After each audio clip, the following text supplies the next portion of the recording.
Buenas tardes y bienvenidos a esta conferencia de prensa para poder brindarles la situación del COVID-19 en nuestro país. En primera instancia tenemos el sector social que nos va a poder dar un mensaje en mesa. Tenemos a doña Gladys Jiménez, ministra de Niñez y Adolescencia, doña Patricia Mora, ministra de la Condición de la Mujer, y don Juan Luis Bermúdez, ministro de Desarrollo Humano e Inclusión Social. En un segundo instante tendremos las jerarquías de Caja y Salud. Recibimos el mensaje de Juan Luis Bermúdez. Sí, muy buenas tardes. Sabemos que como sociedad no somos inmunes a la afectación que hemos tenido por el COVID-19. No obstante, sabemos también que el Estado costarricense tiene defensas que permiten a nuestra población ser protegida ante las afectaciones, no solo en salud, sino también en la parte económica y en la parte social. Es así que nos hemos abocado a una estrategia que podríamos decirle proteger, proteger, proteger. Proteger inicialmente la salud y la vida de las personas, proteger los ingresos y los empleos de la familia y proteger también el que como sociedad salgamos más unidos y más cohesionados después de este proceso de emergencia. Es así como hemos venido con un conjunto de más de 17 instituciones, trabajando desde hace 2 semanas en una serie de medidas, las cuales la mayoría ya han sido implementadas. Estamos hablando de más de 50 acciones que en los distintos sectores, niñez y adolescencia, población en situación de discapacidad, población adulta mayor, población en situación de pobreza, población en situación de calle, entre otros, ya han sido tomadas por las distintas instituciones en conjunto con gobiernos locales y organizaciones no gubernamentales. ¿Cómo venimos trabajando? Dentro del Centro de Operaciones de Emergencia, que es el centro coordinador de todas las acciones de atención que tiene la Comisión Nacional de Emergencias, hay 8 mesas de trabajo. Una de esas mesas es la Mesa Técnica de Protección Social.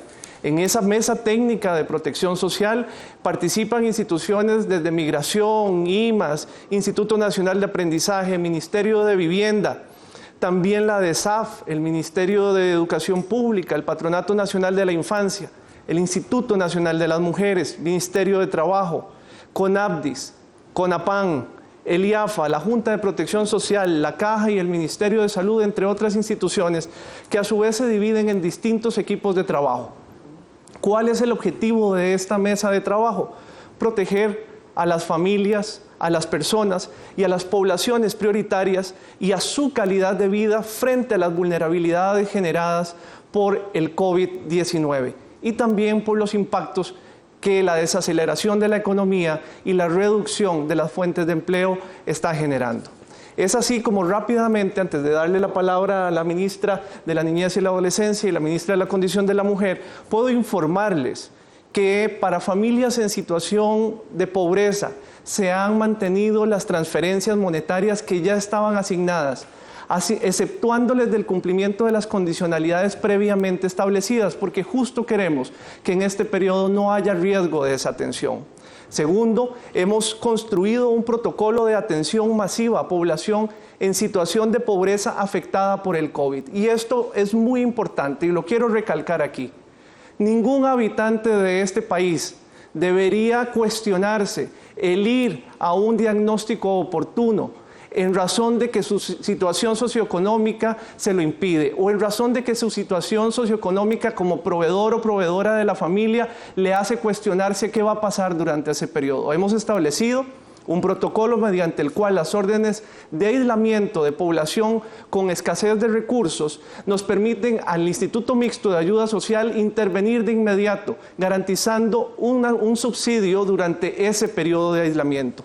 También, dentro de otras acciones, hemos construido un protocolo preparativo y de respuesta que será oficializado en los próximos días para la atención de casos de COVID en asentamientos informales de todo el país. Se está trabajando allí con el gran aporte de los gobiernos locales. También se ha gestionado con el Sistema de Naciones Unidas kits de limpieza para ser distribuidos mediante la Comisión Nacional de Emergencias en asentamientos informales.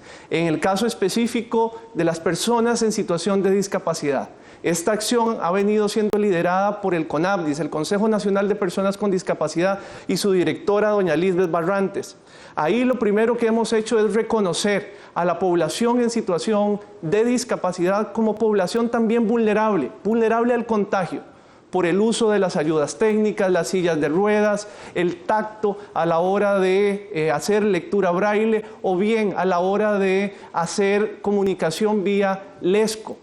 Todos estos factores nos han llevado a también generar material informativo desde la perspectiva de la inclusión y la accesibilidad, contratar servicios residenciales para población en situación de abandono que presente síntomas o diagnóstico confirmado. Aquí es muy importante que la Contraloría ha autorizado esta contratación como excepción en el caso de emergencia para garantizar esa protección.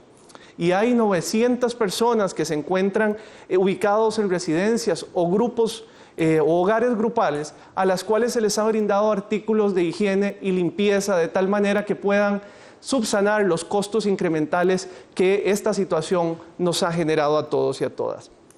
Específicamente en el caso de personas adultas mayores, las acciones lideradas por el Consejo Nacional de la Persona Adulta Mayor conllevan el abordaje de la población en hogares de larga estancia para la prevención y atención oportuna de casos con diagnóstico confirmado. Se han mantenido las transferencias monetarias a la población. Adicionalmente, se atiende situaciones de violencia y factores de riesgo previamente identificados con las redes de cuidado del adulto mayor. Mediante la red de cuidado también se brinda atención a 14.810 personas adultas mayores mediante la atención domiciliaria. Y como lo anunció el presidente ejecutivo de la Caja Costarricense de Seguro Social, trabajamos en una estrategia de prevención y de precisión para atender a adultos mayores con factores de riesgo en todo el territorio nacional, de la cual próximamente podremos entrar en detalle. Adicionalmente, en población y territorios indígenas se ha elaborado un plan de acción para el abordaje del COVID-19 dentro de estos territorios. El plan incluye 4 líneas de acción: participación comunitaria en la prevención en el territorio indígena, abordaje de casos sospechosos y confirmados, así como atención de pacientes positivos del COVID con apoyo de la red de servicios de salud. Finalmente, en mi intervención, para personas en situación de calle, hemos también logrado, con apoyo de organizaciones no gubernamentales, realizar la distribución de artículos de higiene y limpieza, tanto para personas en lo individual como para las organizaciones encargadas de su atención. Asimismo, se coordina con la Municipalidad de San José en la apertura de un segundo centro de albergue para personas en situación de calle. Igualmente, se han emitido lineamientos generales para dispositivos de atención de personas en situación de calle con riesgo de COVID. Estas son las primeras acciones, de las siguientes se referirán mis colegas ministras. Muchísimas gracias. Recibimos el mensaje de Gladys Jiménez, ministra de Niñez y Adolescencia. Muy buenas tardes. Desde las distintas 17 instituciones que constituyen el sector social, hemos venido implementando una serie de medidas de primera respuesta y muchas de ellas van dirigidas al más de 1.400.000 niños y niñas y adolescentes que están en el territorio nacional. Antes de comentarles algunas de esas medidas que se han implementado desde el sector social para los niños, niñas y adolescentes, quiero hacer un llamado a los niños, niñas y adolescentes que hoy están en la casa a permanecer en el hogar. Hay muchas actividades que podemos realizar, hay muchas acciones en familia que podemos implementar. Como madre de 4 niños sé que es difícil, pero hay muchas actividades, hay que ser creativos para poder implementar acciones durante este tiempo que permanecemos en familia. A los padres y madres hago un llamado vehemente a extremar las medidas de seguridad que estamos adoptando en la casa para evitar accidentes, para evitar riesgos y sobre todo un llamado a acatar los llamamientos que ha hecho el Ministerio de Salud y la Caja Costarricense de Seguro Social para permanecer en casa. Como Patronato Nacional de la Infancia podemos adoptar distintas medidas de protección en favor de los niños y niñas que están siendo violentados o en riesgo de que estos lineamientos se cumplan, desde el dictado de una medida de protección hasta un apercibimiento. Pero es muy importante que los padres y madres sepan el riesgo y la atención que debemos brindar a las medidas que nos están diciendo que acatemos. Por otro lado, en cuanto a las medidas que se han venido aplicando desde el sector social, puedo indicar que el Censinay, que cubre a más de 37,000 beneficiarios, ha implementado una estrategia que se llama Alimentos en Casa, lo cual trata de dotar a los más de 37,000 beneficiarios de los 627 Censinay de alimentos que llegan a sus hogares una vez al mes. En el caso del Ministerio de Educación Pública se ha implementado el cambio de modalidad de la entrega de alimentos en comedores escolares para más de 950,000 estudiantes beneficiarios de comedores estudiantiles. Aquí hago la observación que si en una familia hay 3 beneficiarios, los 3 recibirán el beneficio del diario que se está entregando. Además, a los niños y a las niñas, recordarles que el Ministerio de Educación ha implementado una caja de herramientas y un programa de Aprendo en Casa para que pueda ser utilizado durante estos días que estamos en el hogar y que podamos distraernos y divertirnos y seguir aprendiendo durante este tiempo. En el caso de la red de CUDI se han habilitado los centros de cuidado y siguen brindando el servicio a la población. Esto es muy importante que se sepa. En el caso del Patronato Nacional de la Infancia, que tiene los CIDAES, son 96 CIDAES en todo el país, que van dirigidos a niños de 0 a 12 años, también se están dando la atención debida en la mayor cantidad de los CIDAES que en este momento se encuentran abiertos. Específicamente el Patronato Nacional de la Infancia ha venido durante todas estas semanas haciendo un llamado al hogar a través de campañas que la empresa privada nos ha facilitado a través de radio, prensa y televisión de manera gratuita para dirigirnos al hogar y reforzar las medidas que debemos implementar. También se ha visitado a los 46 albergues que tiene el Patronato Nacional de la Infancia y que atiende a 451 niños y niñas, y para el envío de equipo de insumos de higiene se ha utilizado también el apoyo de la empresa privada para el transporte. Es importante recordarles que desde el 25 de marzo, la semana pasada, se suspendieron las visitas en los albergues, procurando garantizar el interés superior de las personas menores de edad y las personas cuidadoras que se encuentran en los albergues, y precisamente habilitamos la comunicación a través de medios tecnológicos con la dotación la semana pasada de teléfonos celulares para la comunicación en línea.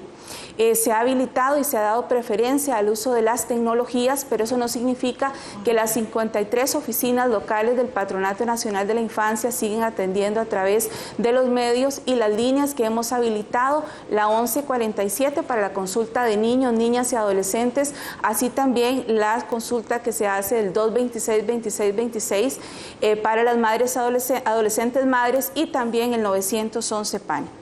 Es importante el refuerzo que se ha hecho también al COI y al DAI, que es el Departamento de Atención Inmediata, para la atención 24/7 que sigue dando el Patronato Nacional de la Infancia, y que esperamos a mediados de abril ampliarlo a Alajuela y a Brunca. Y también hemos contado con el apoyo de ONGs, el PAN y Amor y UNICEF, para no solo dotar a los niños y niñas de instrumentos para estar en la estancia en los albergues, sino también para apoyar las campañas que venimos realizando.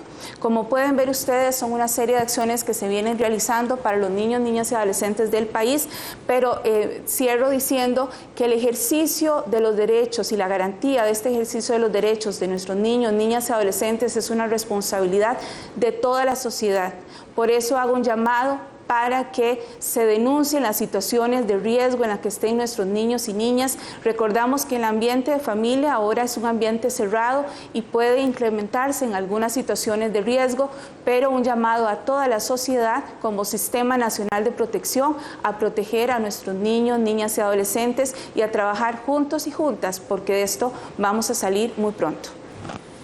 Doña Patricia Mora, ministra de la Condición de la Mujer, su mensaje. Muy buenas tardes. Efectivamente, el país atraviesa una situación de crisis y de emergencia que muchas generaciones no conocíamos. Y esta crisis afecta de manera particular a las mujeres. Mayoritariamente somos nosotras quienes realizamos los trabajos de cuidados. Esos trabajos que quizás nunca antes en el planeta habían sido tan valorados. Hoy el planeta entero sabe que esa es la labor más humana entre las humanas, la de cuidarnos. Cuando las mujeres nos quedamos en casa, porque así lo disponen las instancias competentes, que lo que debemos de respetar es ese aislamiento social, efectivamente el trabajo nuestro se acrecienta. Habrán más seres humanos a los cuales cuidar.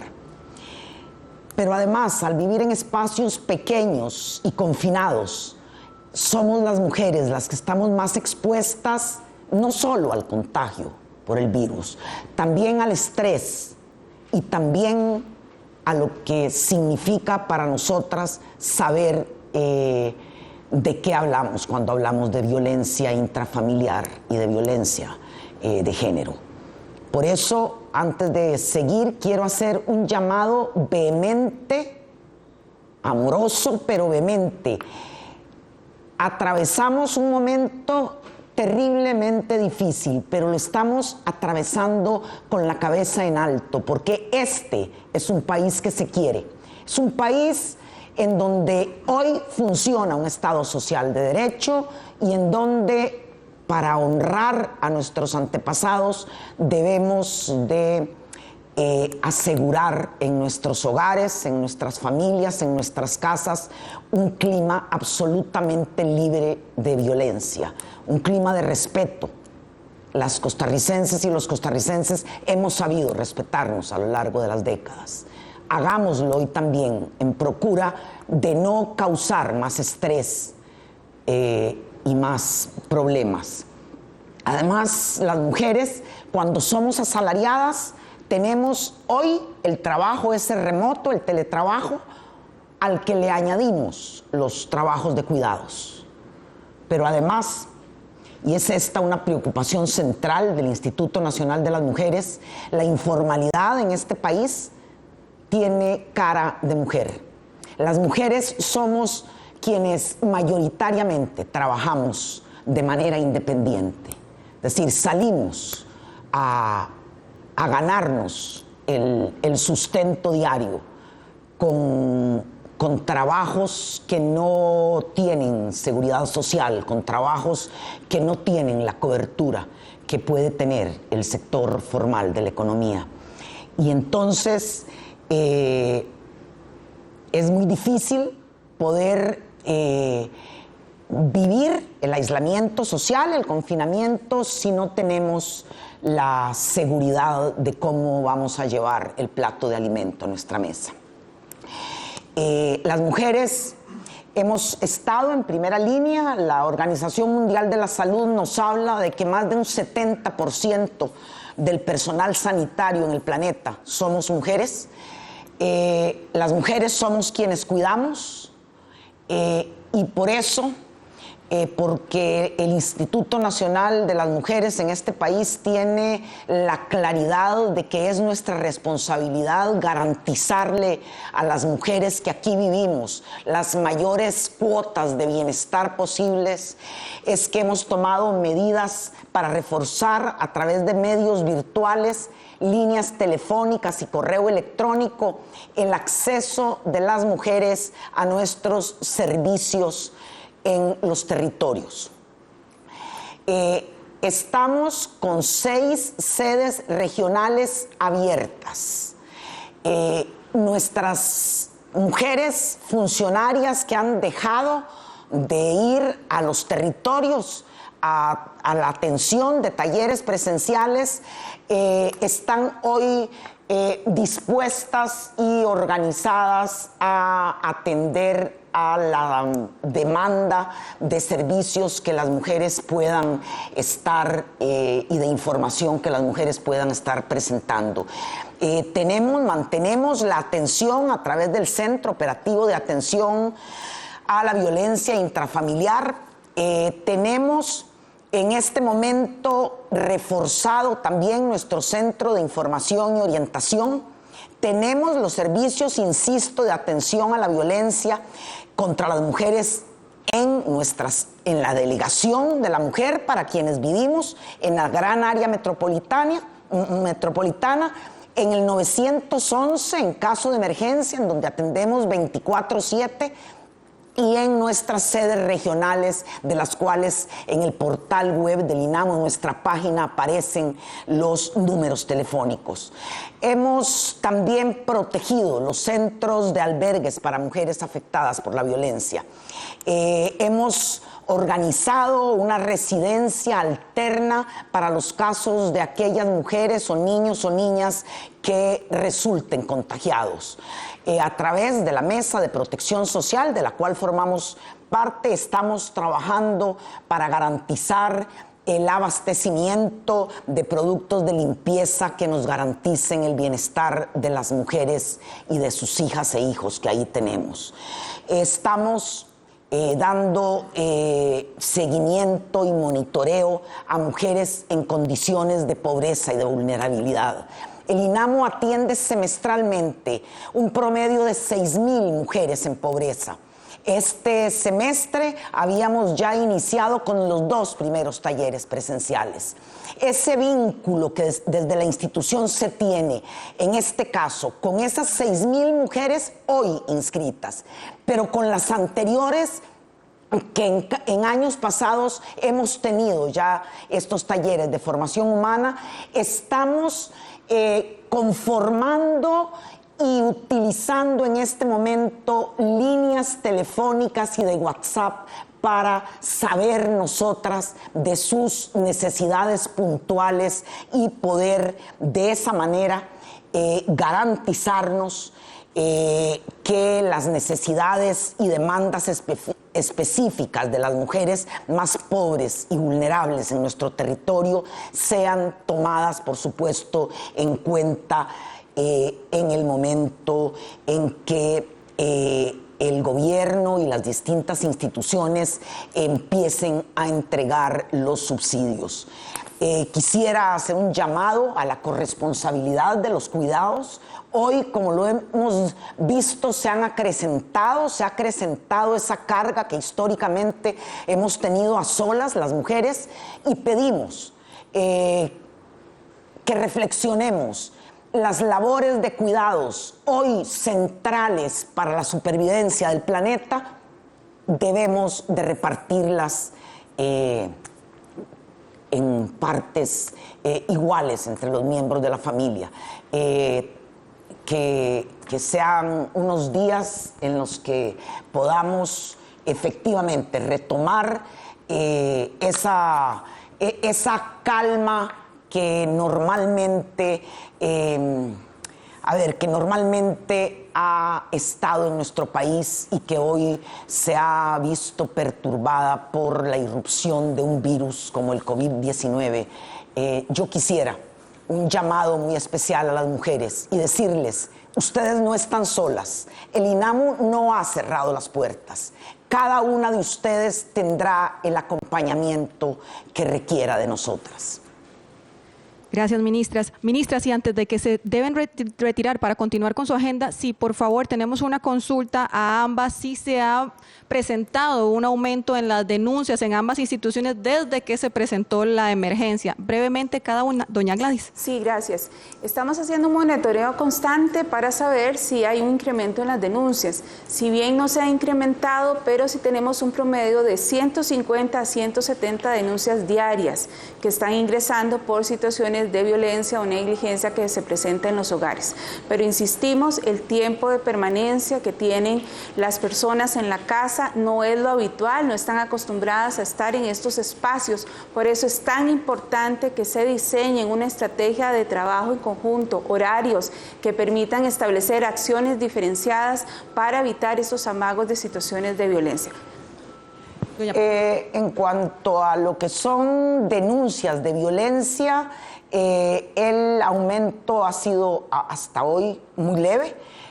Realmente lo que han aumentado exponencialmente son las consultas en nuestras plataformas y en nuestro centro de información y orientación, consultas de mujeres preocupadas por su comida al día siguiente, por su seguridad, pero en el rastreo diario que hacemos del número de denuncias por pidiendo auxilio, por estar sufriendo de una situación de violencia, no se nota hasta hoy. También debemos de tomar en cuenta que la situación puede empeorarse porque los días de aislamiento social van a alargarse. Hasta hoy no se nota un incremento significativo. Don Juan Luis, quería dar un mensaje antes de que las ministras se tuvieran que retirar. Sí, para evitar un retroceso en los derechos de nuestra población, para seguir garantizando que el INAMU sigue trabajando con esas 6,000 mujeres, que la red de cuidado atienda a más de 30,000 niños y niñas en todo el país, que más de 14,000 adultos mayores siguen siendo atendidos por el CONAPAN intradomiciliarmente. Son necesarios recursos. Y en este momento, el Gobierno de la República estará presentando en el transcurso de esta semana un presupuesto extraordinario que va dirigido a garantizar 225,000 millones de colones, que a su vez serán dirigidos para familias afectadas por esta situación, ya sea porque hayan sido despedidos, ya sea porque su jornada se haya reducido, ya sea también porque el contrato laboral se ha suspendido o bien porque ha tenido una situación de reducción de ingresos que en este momento le coloca en situación de vulnerabilidad. Y ahí nos corresponde hacer un respetuoso llamado a los señores y señoras diputadas de tal manera que con presteza podamos dar trámite y aprobación a esos recursos y podamos garantizar que nuestras instituciones del sistema de protección social costarricense continúen cumpliendo su misión. Doña Patricia. Sí, solo dos cosas que olvidé y que me parecen importantes. Una es que estamos reforzando y reorientando los fondos no reembolsables de nuestro fondo de FOMujeres. Queremos llegar directamente a esas mujeres con MIPYMES que hoy atraviesan un momento de crisis. Y lo otro es un llamado solidario a valorar lo que es la interdependencia que tenemos con esas mujeres trabajadoras domésticas remuneradas que hoy se están viendo en la calle sin seguridad social y sin salario porque se les cierran las puertas. Creo que es un sector enormemente vulnerable al que debemos de tenderle la mano. Doña Patricia y doña Gladys, gracias por su intervención. Recibimos a don Román Macaya, presidente ejecutivo de la Caja Costarricense del Seguro Social, y al ministro de Salud, Daniel Salas.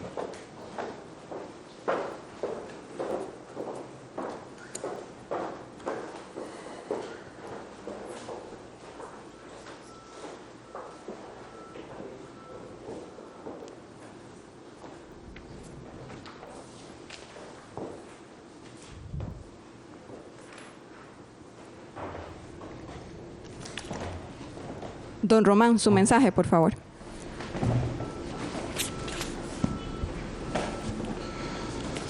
Bueno, en días recientes hemos estado anunciando muchas noticias de lo que estamos haciendo con el CENARE para reconvertir ese centro hospitalario de uno enfocado a rehabilitación a uno enfocado exclusivamente a la atención de pacientes COVID-19. Lo que no hemos dicho es cómo estamos atendiendo a la población que requiere de esos servicios de rehabilitación. ¿Cómo vamos a atenderlos? Y eso es lo que quisiera anunciar hoy. Durante este fin de semana, empezando desde el viernes 27 de marzo y terminando ayer domingo, se armó la unidad médica móvil, que es básicamente un hospital tienda de campaña que le pertenece a la Caja, y se armó en el albergue temporal del INS, al lado del Hospital Nacional del Trauma. Este hospital tienda de campaña tiene 3 cubículos o 3 módulos. En el primer módulo hay 6 consultorios, en el segundo hay 4 consultorios y en el tercer módulo es el área de terapia infantil, área de estabilización de pacientes y espacio de puesto de mando. Hay espacio físico para mobiliario y equipamiento y además de lo que se establece con esta unidad móvil, médica móvil, también se asumió espacio del propio albergue temporal del INS. Ahí hay habilitados 6 consultorios adicionales, una farmacia satélite para la entrega de medicamentos y en el segundo piso están los servicios de terapia física, terapia ocupacional y terapia de lenguaje.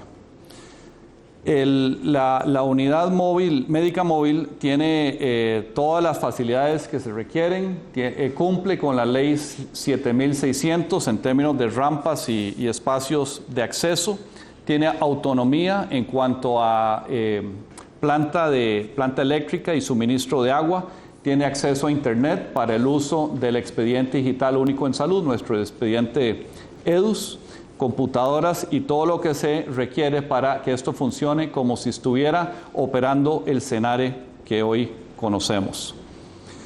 Hay 5 funcionarios que están encargados de mantener los módulos completamente operacionales y en cuanto a la prestación de servicios hay 20 médicos entre fisiatría y ortopedia, 25 terapistas físicos y ocupacionales, 2 auxiliares de enfermería en triage, un profesional de enfermería, 2 funcionarios en la farmacia satélite. Todo esto empezó a funcionar hoy lunes en un horario de 7 de la mañana a 4 de la tarde. Se inician las labores en lo que es hospital de día y se está atendiendo a la población que ya tiene una cita programada.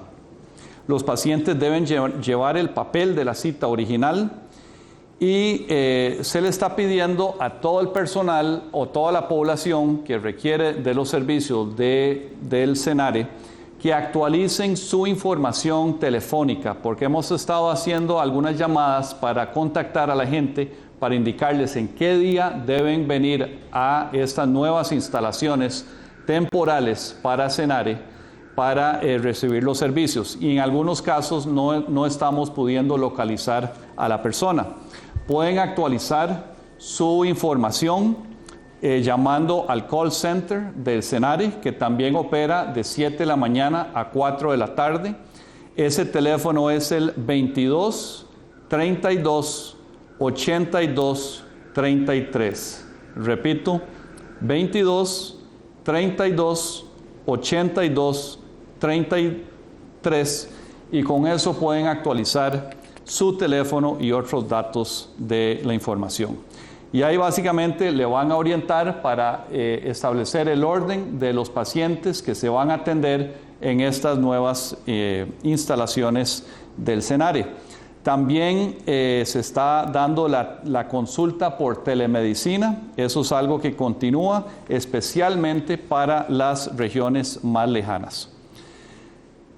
En otro tema, también hoy lunes empieza lo que es el contacto telefónico de todas las personas que salen positivas por COVID-19.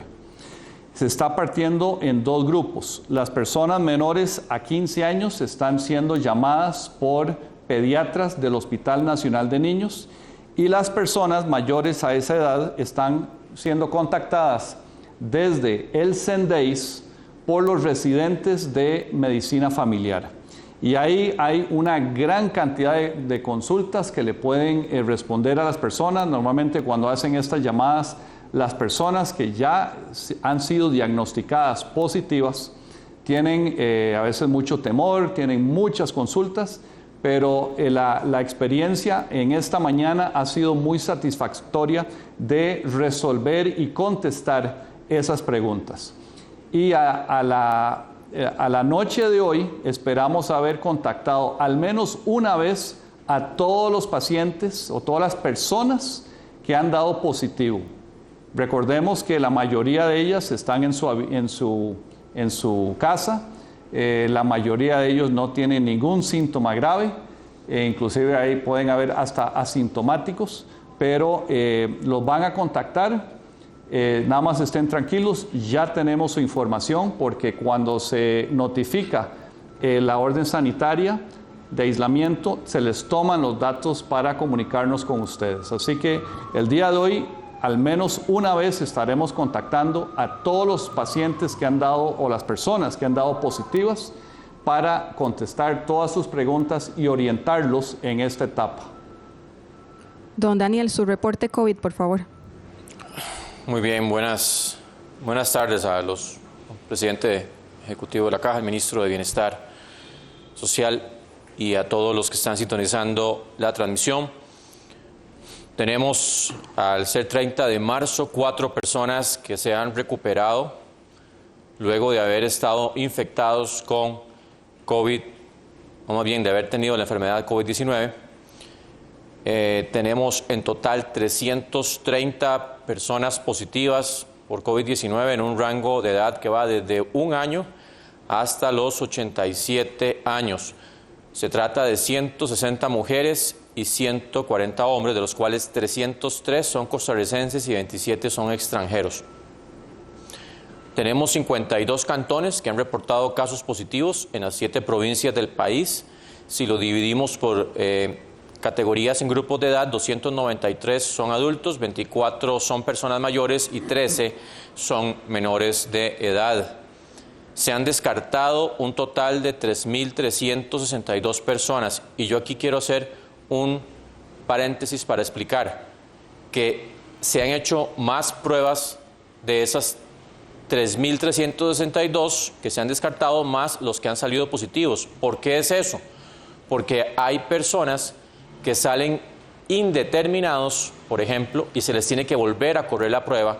También hay todas las personas que salen confirmadas positivas, tienen que hacérsele 2 pruebas más para determinar su estatus de que ya no están infectando, además de que en las primeras fases, cuando empezamos a implementar el examen en Inciensa, se estaba haciendo también un control de calidad. Cuando empezamos a hacer en la Caja Costarricense de Seguro Social, se hacía un control de calidad con Inciensa, entonces se corrían las 2 muestras justamente para ajustar.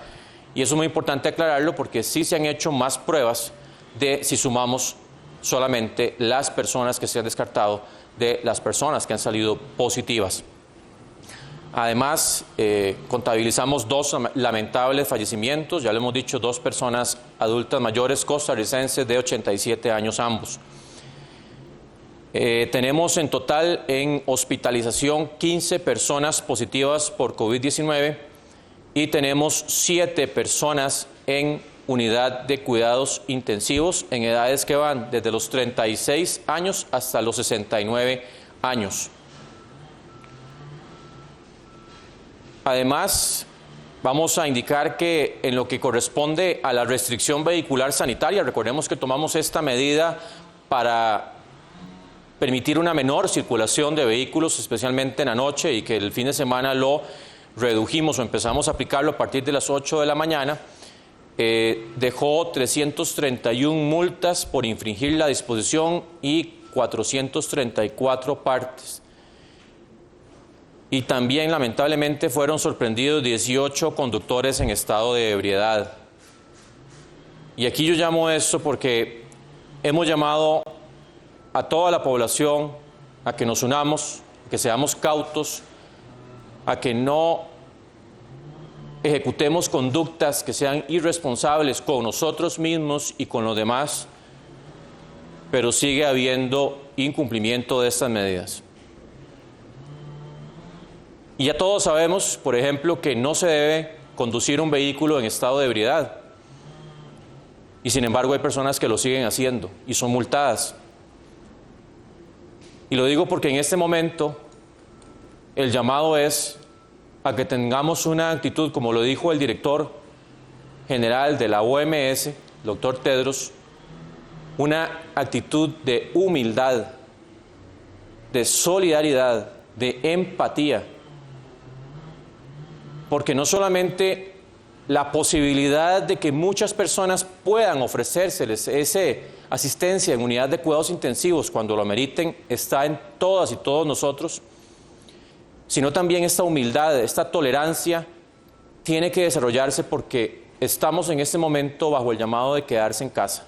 Y como ya lo vimos anteriormente en lo que comentaban el PANI y el INAMU, lamentablemente se empiezan a ver algunos brotes de violencia, algunos amagos de falta de tolerancia en la convivencia, pero tenemos que ser más fuertes. Como humanidad tenemos que serlo. Es una situación nunca antes vista y que requiere y demanda que saquemos lo mejor de todos y todas nosotros.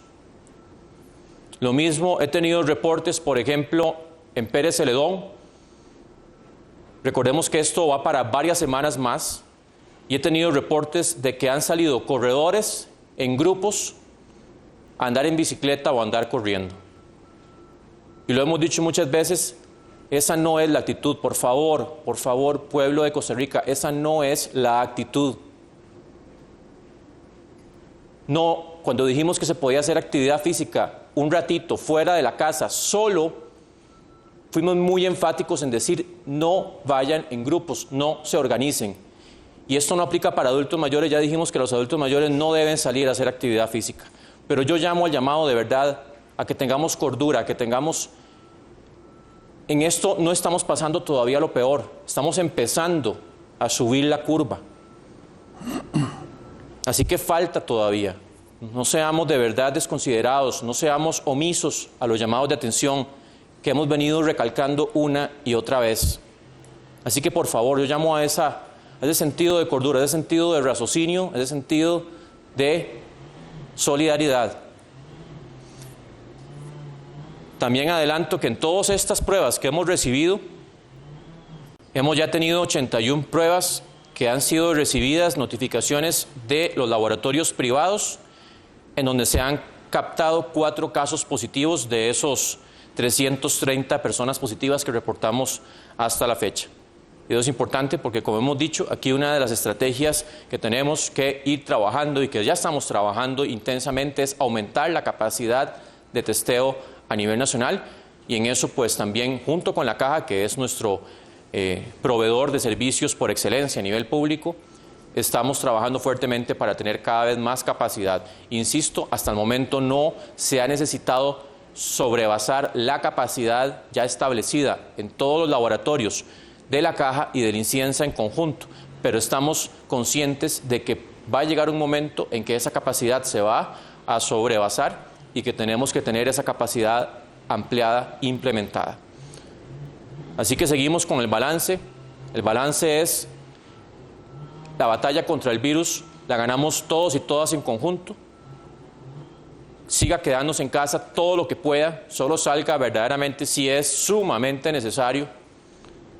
Las medidas de higiene, no descuiden el lavado de manos, especialmente antes de tocarse la cara cuando están fuera de la casa. No descuiden el no saludarse de la mano o de abrazo o de beso. No descuiden el no toser o estornudar si no se cubren adecuadamente con la cara interna del antebrazo, con el hombro. No descuiden los que están ya con síntomas de tos, de estornudos, de fiebre, de dolor de garganta. No vayan a lugares públicos, no vayan a lugares conglomerados. Sigue siendo una indicación sumamente importante. Recordemos que este virus, en las gotitas de saliva de las personas que tosen o estornudan, es la forma principal en cómo se transmite.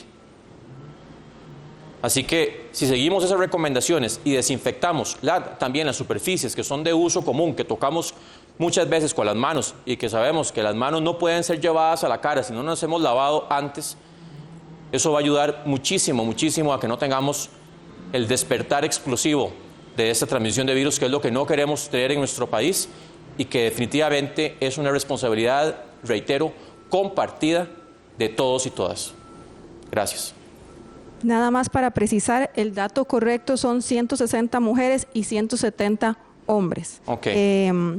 Iniciamos un periodo de consulta, le solicitamos a los beceros ser estrictamente concisos con las respuestas porque tenemos muchísimas preguntas. Don Juan Ruiz, en el caso de los trabajadores independientes que han visto reducidos sus ingresos, ¿cómo pueden solicitar la ayuda que se les puede entregar? Sí, es muy importante recalcar que los recursos son la condición previa para poder salir con estos subsidios que esperamos poder estar entregando en las próximas semanas. ¿A qué me refiero? Condición previa, que los señores y señoras diputadas, en el margen de su competencia, nos puedan aprobar el presupuesto que el Gobierno de la República está presentando esta semana para poder ofrecer estas transferencias. ¿Qué son los subsidios? Transferencias monetarias que mensualmente les serán asignadas a cada una de las personas afectadas. ¿Quiénes son los que entran ahí? Efectivamente, población que ha quedado desempleada. Esto incluye también a población independiente que pueda comprobar la suspensión de sus actividades en razón de la situación y la emergencia del COVID, población a la que se le ha suspendido el contrato laboral o población a la que se le ha reducido su jornada laboral. También población que ante reducción de ingresos en el núcleo familiar está pasando por una situación de vulnerabilidad. Pero vale la pena decir que adicionalmente, sabiendo que los recursos son escasos, tendremos que hacer dentro de cada uno de esos grupos una priorización. Y debemos priorizar a hogares que tengan una persona adulta mayor, hogares que tengan población en situación de discapacidad. Y efectivamente la manera de acceder a estos beneficios será anunciada en los próximos días mediante una plataforma digital y de atención telefónica en la cual varias instituciones estaremos participando, de tal manera que deben estar atentos y atentas al banderazo y no saturar en este momento las líneas telefónicas ni las sucursales de nuestras instituciones, en razón de que en este momento están siendo utilizadas únicamente para la atención de los programas ya existentes. En el momento en que esté ese banderazo, el gobierno les dirá cuál es el canal digital, cuál es el canal telefónico para que puedan acceder. Don Daniel, se publicó una nueva versión de los lineamientos nacionales para la vigilancia de la enfermedad COVID-19. ¿Qué impacto va a tener esto sobre los requisitos para hacer pruebas y por qué se hicieron cambios en los lineamientos? Los cambios en los lineamientos de vigilancia no han cesado, no es que están cambiando todos los días, pero sí ha habido una frecuencia importante porque los lineamientos, básicamente para explicarle a las personas, ¿qué significa lineamientos? Bueno, básicamente los de vigilancia lo que dicen es cómo identificamos una persona que es sospechosa por COVID-19. ¿Cómo hacemos? Tiene el pelo café, tiene los ojos verdes, tiene la tez oscura. ¿Cómo hacemos para caracterizar a esa persona? Justamente eso es lo que se dice en esos lineamientos de vigilancia. Y en este momento ya tenemos la última versión, como les digo, que eso ha ido evolucionando y seguirá evolucionando, porque eso depende mucho del momento en la transmisión del virus, del momento incluso de la posibilidad del comportamiento social o como lo vayamos viendo, y que eso va a definir mucho cómo catalogamos un caso. Entonces, en este momento, por ejemplo, ya tenemos más sensibilidad para detectar, por ejemplo, las personas que tienen infecciones respiratorias agudas graves, que son aquellas que ya requieren de hospitalización, en donde estamos priorizando y ya las catalogamos inmediatamente como sospechosas por COVID-19 sin antes haber descartado otros microorganismos, que pueden ser bacterias, pueden ser virus, que pueden provocarle un cuadro de gravedad. Eso entre otras cosas, pero lo importante es que estamos haciendo la definición todavía más sensible para tratar de que no se nos escapen ningún caso posible de los que están consultando. Don Román, ¿cuándo estará listo el Senare? ¿Serán referidos ahí los pacientes luego de ser diagnosticados desde otros hospitales o pueden llegar ahí sospechosos también?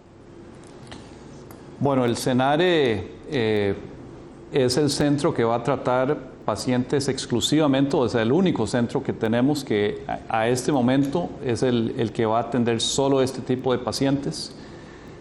Las personas que salen positivas por COVID-19 serán referidas a Senare por criterio médico. El día de mañana vamos a transmitir conferencia de prensa desde Senare y ahí podremos contestar todas las preguntas operativas. Ahí podrán ver las imágenes del hospital ya listo para recibir pacientes. En estos días lo que se está haciendo es capacitaciones, simulacros y todo lo que es la preparación ya del recurso humano para recibir los pacientes. Don Daniel, ¿cuántas pruebas tiene hoy el Estado para confirmar o descartar casos COVID? ¿Cuántas puede procesar el Estado al día? ¿Y cuánto cuesta en promedio una prueba COVID en el Estado? Bueno, con respecto a la capacidad de procesamiento, ya hemos indicado que tenemos aproximadamente una capacidad al día de hoy de 600 o un poquito más de pruebas por día. Esa capacidad, como ya lo he indicado anteriormente, la estamos ampliando constantemente y es cierto que no hemos incorporado nuevos centros de salud en los últimos días, pero ya la Caja Costarricense de Seguro Social está haciendo todo lo posible de acuerdo a las pruebas que existen en el mercado y las capacidades de compra. No estamos escatimando en adquirir más pruebas para que podamos hacer todas las necesarias y que podamos agotar todos los posibles casos sospechosos y el cerco epidemiológico que se debe hacer con cada uno de ellos. Recordemos que cada caso sospechoso se maneja como que si fuera confirmado desde el mismo momento en que se cataloga como sospechoso y que esto conlleva el periodo de aislamiento y también el levantamiento de las personas que han estado en contacto cercano, directo, para también hacerles una medida de cuarentena. Y eso, en el momento que ellos hagan síntomas, también se les toman las muestras. ¿Cuál era el costo promedio? El costo promedio de una prueba, en realidad, eso va a depender. Recordemos que hemos tenido donaciones por parte de la OPS, OMS, en lo que ha sido principalmente el uso en el INCIENSA, en nuestro Laboratorio Nacional de Referencia en Salud Pública, pero en realidad los precios son variados. Hemos encontrado pruebas que van desde cada prueba a los $12 hasta los $35 y en eso pues también la Caja ha estado comprando algunas pruebas que también se encuentran más o menos en ese rango. Don Juan Luis, ¿puede dar algún detalle de los protocolos que se siguen en asentamientos informales, ser más específico de cuál es el accionar? Sí, aquí básicamente valga este momento para indicar que los protocolos tienen que ir en relación primero con la información, información y educación en salud, la cual se lleva de la mano con grupos comunitarios y con también las áreas de salud y los equipos básicos de atención integral y las áreas rectoras del Ministerio de Salud. En segundo lugar, van con la identificación de casos sospechosos y el rápido acceso a los servicios entonces diagnósticos y a partir de ahí una coordinación con los gobiernos locales de tal manera también que se garantice el resguardo de aquellas familias que están bajo aislamiento, que se garanticen los servicios básicos en los lugares donde es prioritario que tengan el agua adecuada, de que tengan adicionalmente los kits de limpieza. Y aquí valga también este espacio para aclarar que nos han preguntado por la distribución de alimentos. Y tengo que decirles que distribuir o no distribuir alimentos no es una decisión caprichosa. Tiene que ver con lo siguiente. Cuando hay una emergencia, como en otros casos la ha tenido nuestro país, donde hay una inundación, donde hay un terremoto y se interrumpen las líneas de abastecimiento a una población específica, ahí es cuando la Comisión Nacional de Emergencias, en coordinación con el resto de instituciones, llevan alimentos a estas poblaciones. O bien cuando hay desabastecimiento. Tengo que decir que esa no es la situación en nuestra emergencia COVID-19. No se han roto las líneas de abastecimiento, no hay desabastecimiento de alimentos, sino que debemos garantizar más bien que las personas tengan los recursos necesarios para que puedan seguir comprando al pequeño comercio de su comunidad, a la señora que tiene gallinas y vende los huevos, a las personas que tienen las hortalizas que son distribuidas en el mercado local. Caso contrario, estaríamos nosotros generando una emergencia y una afectación mayor a las comunidades. Esa es la razón por la cual únicamente en este momento tenemos un reporte de una línea de abastecimiento que debemos revisar en una comunidad lejana y en la cual estaremos procediendo a atender con la Comisión Nacional de Emergencias, pero no estaremos haciendo distribución de alimentos en tanto podamos hacer llegar los recursos a las familias. Don Daniel, si nos puede explicar en más detalle cómo se realizan las pruebas, cómo funcionan, cuál es su efectividad y si en Costa Rica existe solo un tipo de prueba o hay diferentes tipos. Incluso si se va a aplicar algún cambio en las pruebas cuando ya hayan contagios comunitarios. Sí, básicamente la prueba que estamos usando en nuestro país es la que ha sido ampliamente recomendada por la OMS, que se llama PCR en tiempo real. Eso básicamente lo que ocurre, cómo se determina si una persona es positiva o es negativa o eventualmente puede salir indeterminado, consiste en tomar una muestra que se saca de la secreción nasofaringea de la persona a través de la nariz, se mete un hisopo por la nariz, se saca y esa muestra se prepara, se envía en una protección de frío, como decir un termo, ¿verdad?, para que la muestra no se descomponga, y una vez que llega al laboratorio se le quita a esa muestra, si ahí va el virus, se le quita la capacidad de enfermar. Luego de que se le quita, se inactiva ese virus, se le quita la capacidad de enfermar, se concentra su parte genética del virus. Y una vez que se concentra, ya se mete en un lector que nos va tirando justamente en una curva si la persona está con el virus o sin el virus. Efectividad y si va a haber algún cambio en el caso que hayan ya contagios comunitarios. Sí, en el caso que haya contagios comunitarios, pues tendríamos eventualmente que cambiar sobre todo la definición de caso. En este momento todavía consideramos como importante, en donde no se ha evidenciado la transmisión comunitaria, que exista algún nexo en algunas de las definiciones del caso. Por ejemplo, que tenga en los últimos 14 días o haya tenido un contacto con una persona positiva por COVID-19 o que haya estado en un país fuera de Costa Rica. Esos serían criterios de nexo epidemiológico que todavía se están aplicando. Y con respecto a la efectividad, por ser una prueba de PCR, ¿verdad?, de ese tipo, que lo que identifica directamente es el virus y no la reacción que genera el virus en el cuerpo, es sumamente sensible y sumamente específica. Eso lo que quiere decir es que detecta a los que son verdaderamente portadores y infectantes con el virus y también detecta la gran mayoría de las personas que no tienen el virus.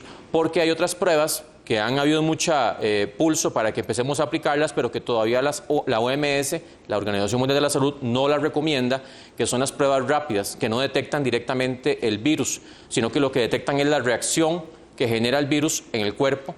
Y esas pruebas, el problema es que hay un porcentaje amplio incluso que pueden ser que salgan personas positivas cuando no son verdaderamente positivos, o sea, que no tienen el virus y salen positivas, o en algunos casos salen negativas y sí tienen el virus. Entonces hay que tener en esto cuidado y usar pruebas que verdaderamente tengan un grado importante de certeza.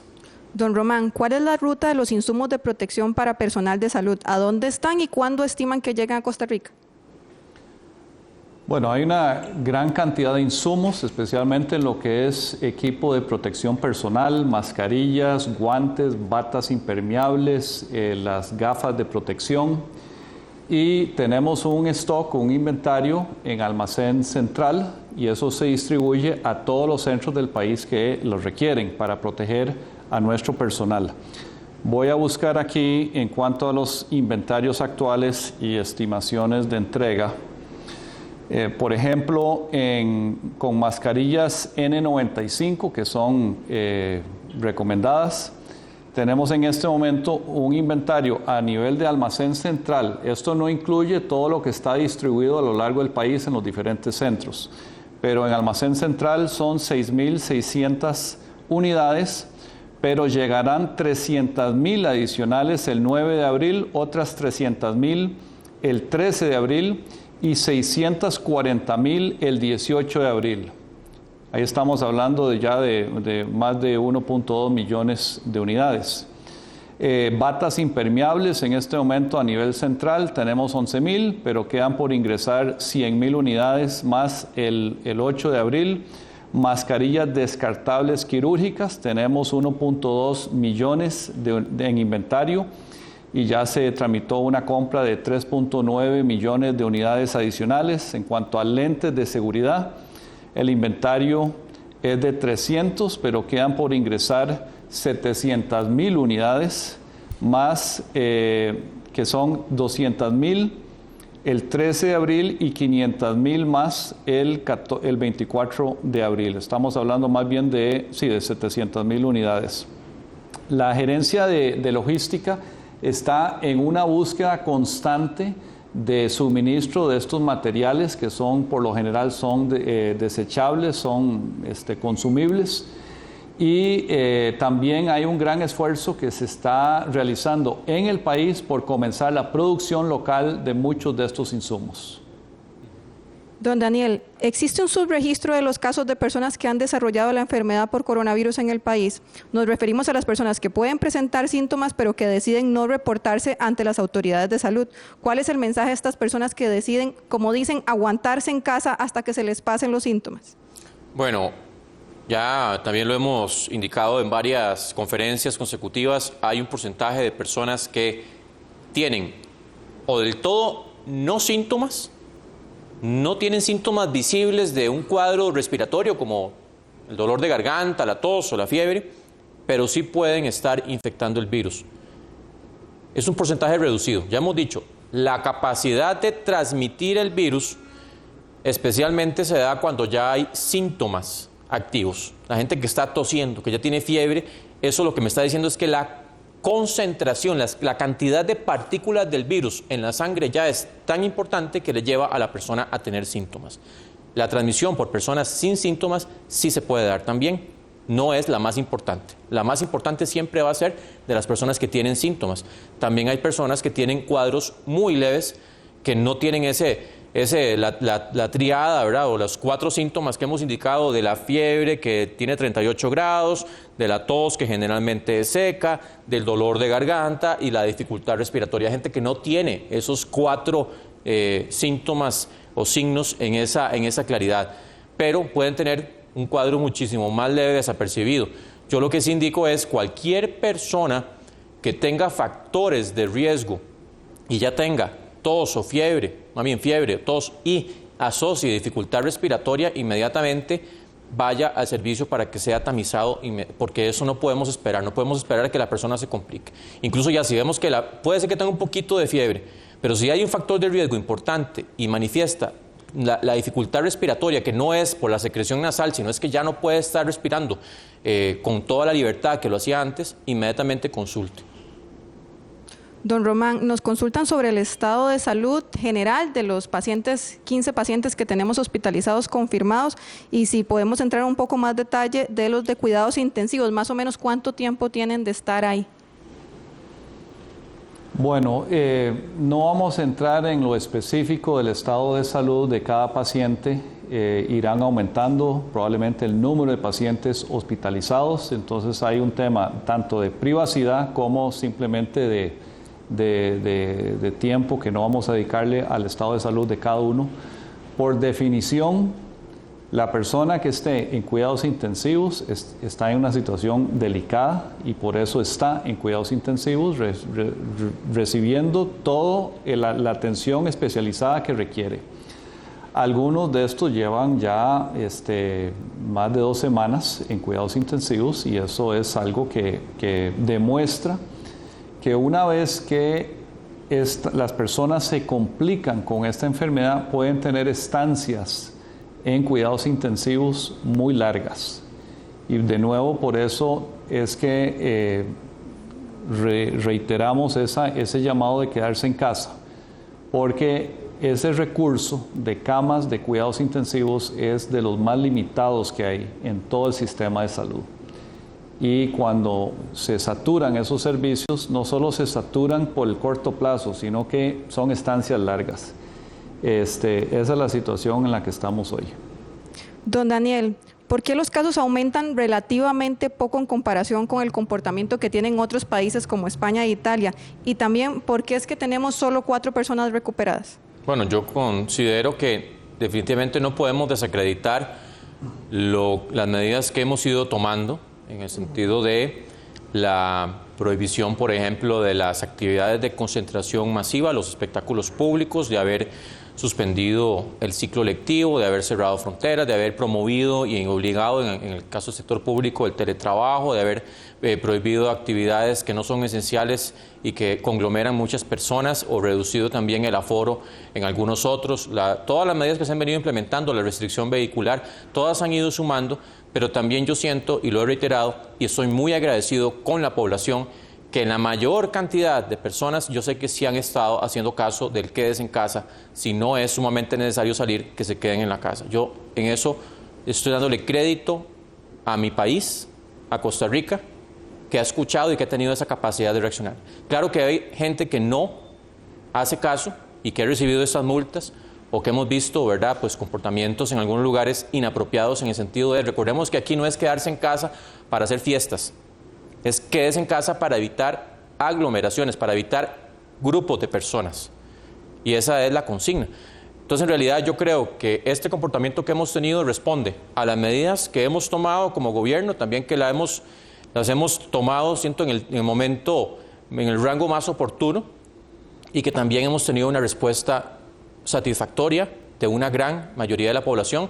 Pero reitero, no es el tiempo de aflojar.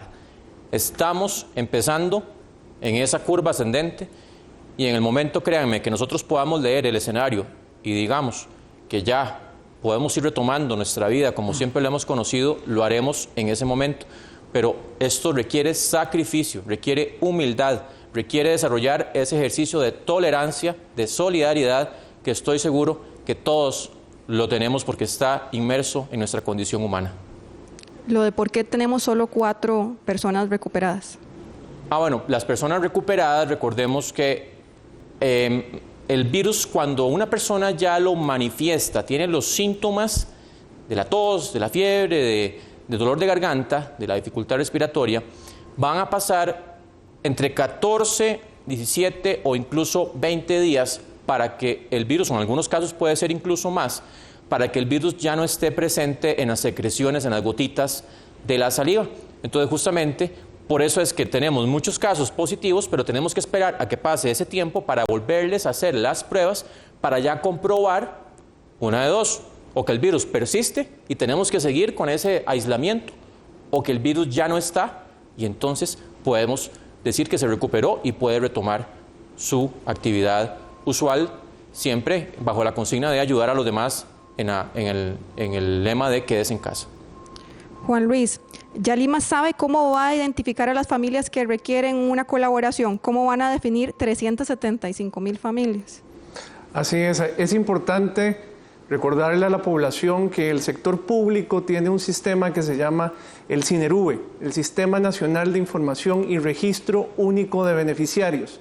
Ahí vamos a poder identificar población que tiene mayor vulnerabilidad y factores de riesgo, que ya adicionalmente está en una condición socioeconómica que requiere la intervención del Estado costarricense mediante transferencias monetarias que le permitan en esta coyuntura atender las necesidades básicas. Esa es una vía que nos va a permitir llegar de forma muy ágil, llegar de manera tal que las personas no tengan que venir a las instituciones, de que el trámite sea lo más sencillo, porque adicionalmente tenemos efectivamente que atender casi a 400,000 hogares, pero no podemos aglomerarlos a todos en las oficinas. Así que echaremos mano también, además del SINERUVE, de otros recursos tecnológicos, de tal manera que las personas puedan autogestionar la solicitud en caso de que no hayan quedado en esos grupos primeramente identificados con los sistemas de información. Don Daniel, circulan audios indicando que habrá toque de queda a partir del miércoles. ¿Es así?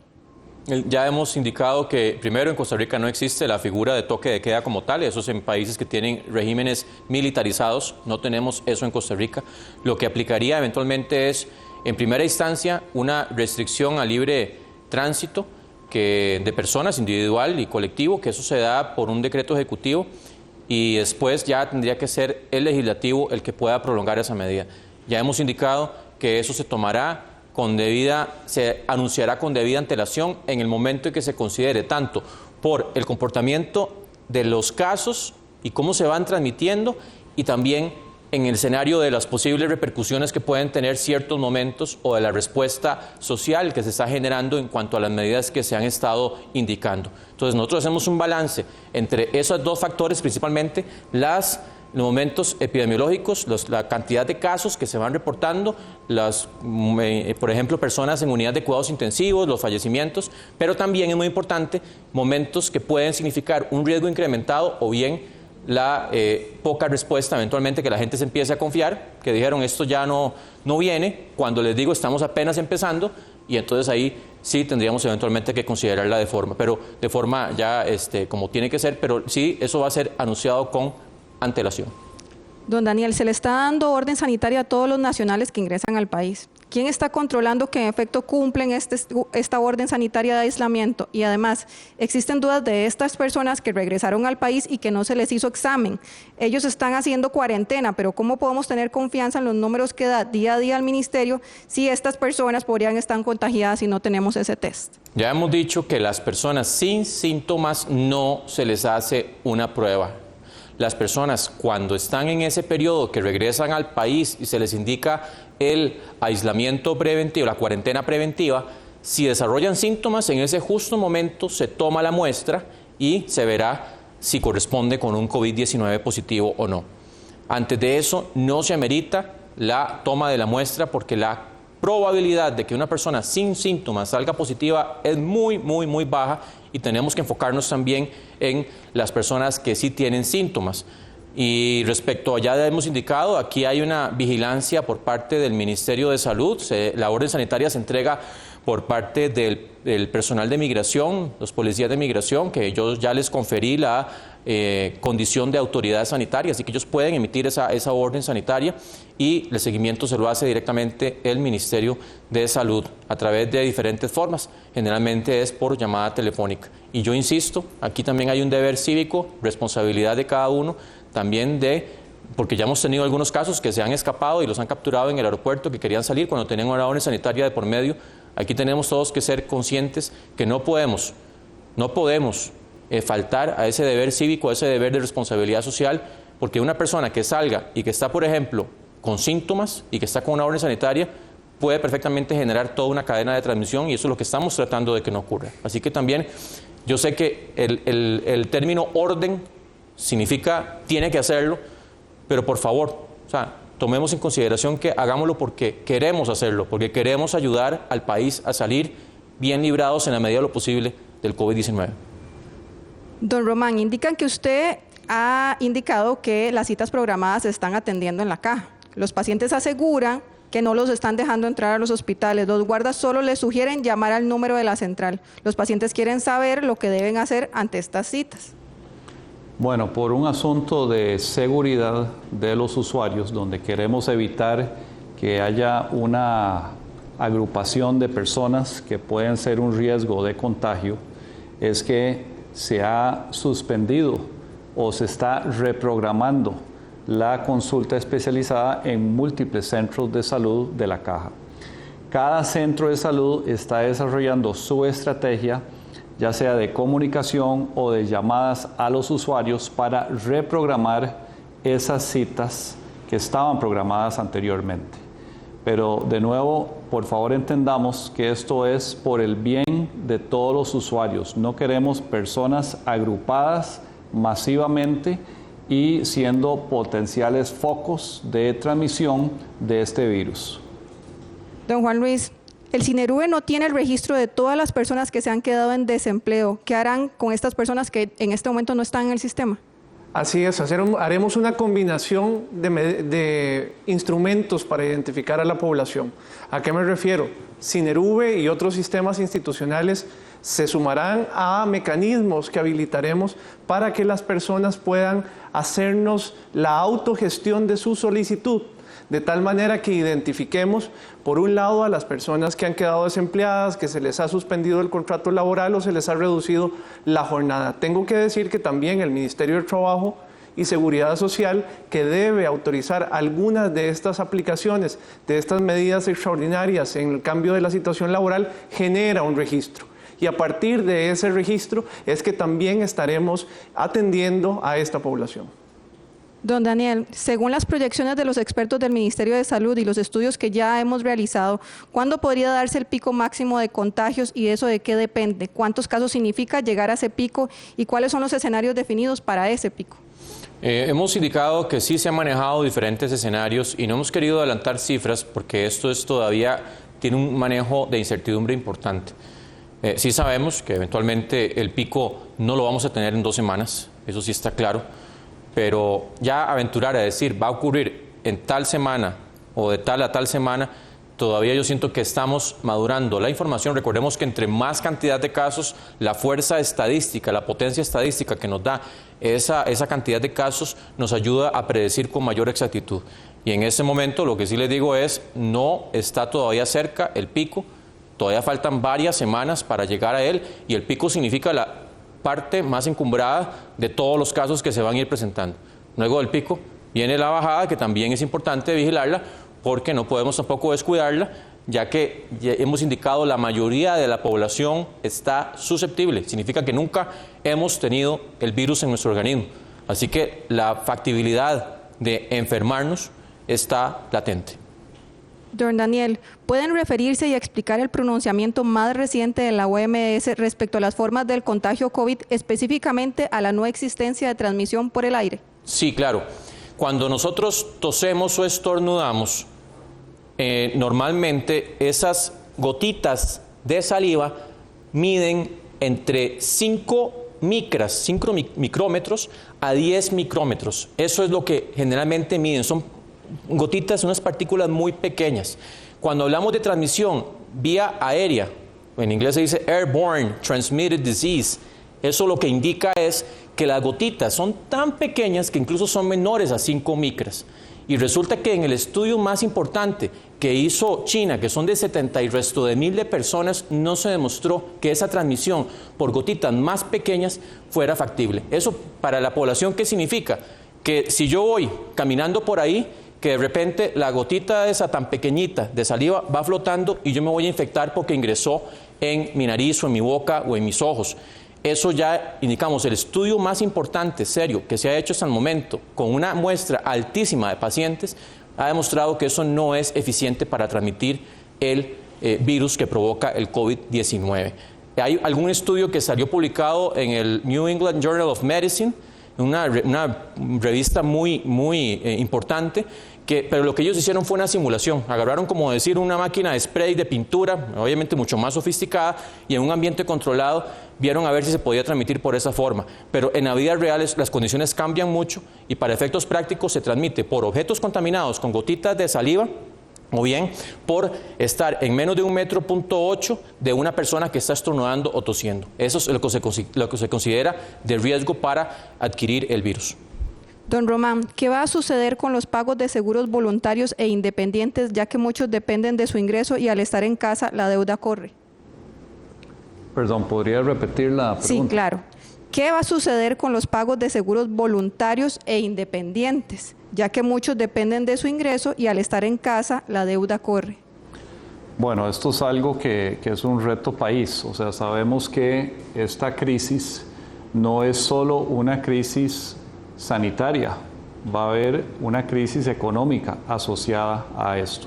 No sabemos la profundidad de estos retos país, pero lo que es los ingresos de una familia, ya sea un asegurado voluntario, un trabajador independiente, un asalariado, todo esto es impactado por la necesidad de aislarnos. Entonces, estamos conscientes de que cuando como país le estamos pidiendo a las personas aislarse, que esto tiene un impacto potencial en sus ingresos, a menos de que su trabajo sea muy adaptable a teletrabajo. Pero estos son los costos que todavía no sabemos qué tan grandes o profundos van a ser en esta pandemia. Y es lo que se discute en todo el mundo. ¿Cómo es que como países vamos a enfrentar los costos de un mayor desempleo, de los impactos económicos de esto, además de lo que estamos tratando a toda costa de mitigar, que es el impacto sanitario, el impacto en la salud de las personas? Pero en esto, la prioridad como funcionario en el sector salud es la vida. Y creo que todos tenemos eso como prioridad uno. Lo que es material se puede reconstruir, el dinero se podrá establecer otra vez la economía, pero tenemos que primero tener un país donde haya una seguridad sanitaria. Don Daniel, ¿es esperable la cantidad de menores que tenemos positivos por COVID o el número representa que no se están protegiendo adecuadamente a los niños y adolescentes? No, en realidad es una distribución que también pues va mucho de la mano con la distribución poblacional, si se quiere decir así. Recordemos que nuestro mayor grupo de personas son adultos y tenemos una menor cantidad de menores de edad y otra menor cantidad también de adultos, más bien, de adultos mayores, correcto. Y entonces justamente en esa, y también que las personas adultas son las más activas, las que tienen más movimiento, más intercambio, son las que están sujetas a infectarse con más facilidad, tomando en cuenta que hubo una suspensión del ciclo lectivo, porque obviamente pues también eso hubiera incrementado posiblemente la cantidad de casos que se hubieran detectado ya en estos momentos en niños y niñas. Para terminar, don Daniel, su mensaje final tras 27 días del primer caso confirmado, ¿cuál es su valoración desde el punto de vista institucional y social? Mi valoración es que tenemos todavía mucho reto por delante, que no podemos desmayar, que se trata también de una carrera de resistencia. Yo sé que todos quisieran que yo les dijera, en 3 semanas ya se acabó todo esto, ya podemos retomar la vida normal. Eso no va a ocurrir. Y tenemos que estar conscientes que esto lo estamos haciendo por la gente que se va a enfermar gravemente y que sería muy inhumano, si se quiere decir así, decirles cuando lleguen a un hospital no hay campo. No se le puede dar su respirador artificial, no se le puede dar su asistencia en unidades de cuidados intensivos. Eso es lo que estamos buscando con esto.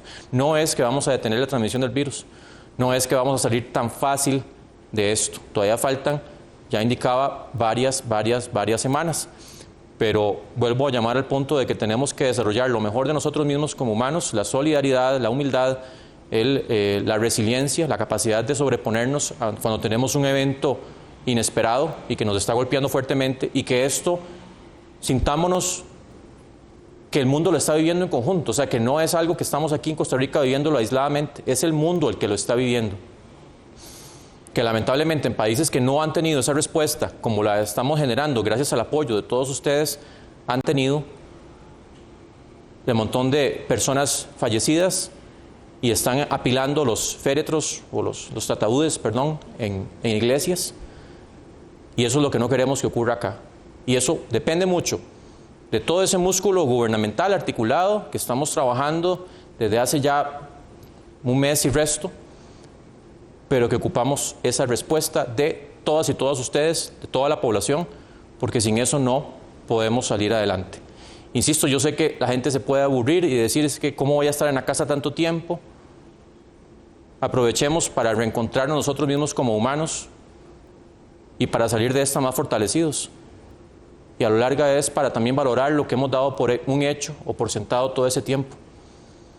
Tenemos que dar muchas gracias por lo que hemos tenido y saber que en este momento muchas vidas penden de un hilo o van a pender de un hilo si nos consideramos, o más bien si nos comportamos de forma desconsiderada con los demás y salimos a lugares públicos y no hacemos este distanciamiento físico y social. Así que ese es el llamado, sigamos. Yo siento que estamos en una buena ruta, pero no podemos bajar la guardia bajo ninguna circunstancia. Todavía falta lo peor. Gracias. De esta forma damos por concluida la conferencia de prensa del día de hoy. Nos encontramos mañana otra vez a las 12:30 desde el Senare.